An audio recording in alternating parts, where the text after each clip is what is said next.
Oke semuanya, sekarang gue akan nyoba untuk mencari makna yang tersembunyi dari karya seorang Virgiawan Listanto, atau yang biasa lebih dikenal dengan nama panggungnya, yaitu Iwan Fals. Nama Iwan Fals itu sendiri muncul saat beliau masih sangat muda, di sekitar tahun 1970-an, di mana umur beliau saat itu masih sekitar belasan saja. Saat itu sedang ada acara dari Radio Prambors, dan Rudy Jamil menjadi seorang MC di situ. Rudy Jamil itu adalah seorang aktor dan komedian pada masanya. Rudy Jamil memperkenalkan musisi baru yang sangat muda dan akan segera tampil di acara tersebut, yang bernama Iwan. Tapi Rudy memperkenalkan dengan sedikit guyon. Beliau berkata bahwa, "Nih si Iwan Fals masih baru. Nanti out-outan, nikmatin aja, dengerin mau bagus, mau jelek, mau fals, dengerin aja. Kita tampilkan ya, Iwan Fals." Ternyata Iwan menyanyi dengan suara yang sangat merdu, menurut almarhum Rudy Jamil itu sendiri. Karya Iwan Fals sendiri banyak dikenal dengan liriknya yang pedas, mengkritik para politikus dan menyindir politik di Indonesia. Contoh seperti karyanya yang berjudul Bento, Pesawat Tempur, Tikus Kantor, dan lain sebagainya. Tetapi di sini gue akan nyoba membedah karyanya yang berjudul Yang Terlupakan. Liriknya terkesan seperti pemuda yang sedang patah hati, tapi ternyata bukan membahas hubungan seorang pemuda dengan ibunya, dan juga tidak membahas hubungan seorang pemuda dengan pacarnya, melainkan lebih intim dari hal tersebut dan lebih dalam dari yang sudah saya sebutkan. Lalu kira-kira tentang apakah karyanya tersebut? Sebelum masuk inti dari bahasan kita, gue mau ngasih tahu beberapa info. Yang Terlupakan itu adalah lagu yang dirilis di album Sarjana Muda. Lagu ini dirilis tahun 1981. Berarti Iwan Fals sedang berada di sekitaran umur 20, karena beliau merupakan kelahiran tahun 1961.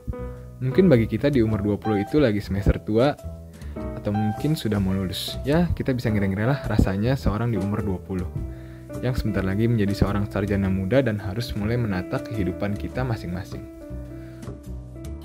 Langsung saja kita masuk ke verse pertama dari lagu tersebut.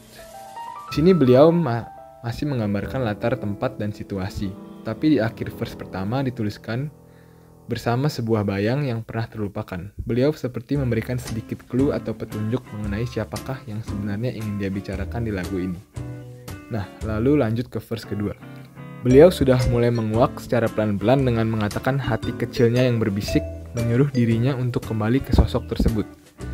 1000 kata menggoda, itu seperti maksudnya adalah godaan untuk tidak kembali padanya. Jadi seperti dia tergoda untuk melupakan sosok tersebut. Lalu selanjutnya 1000 sesal di depan mata. Ini maksudnya adalah menyesal karena meninggalkannya.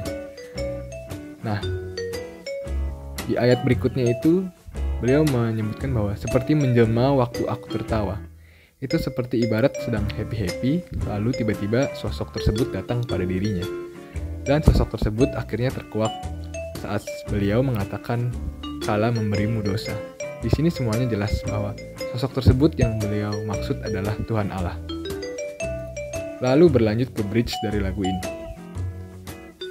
Beliau menekankan bahwa beliau ingin memohon ampun kepada Tuhan Allah, atau dengan kata lain ingin bertobat atas segala dosa-dosanya. Dan lanjut ke bagian chorus. Pada bagian chorus ini terlihat bahwa seberapapun kita mencoba untuk melupakan dosa kita, maka rasa sesal tersebut selalu terus datang kembali, oleh karena ikatan kita dengan yang di atas tentunya.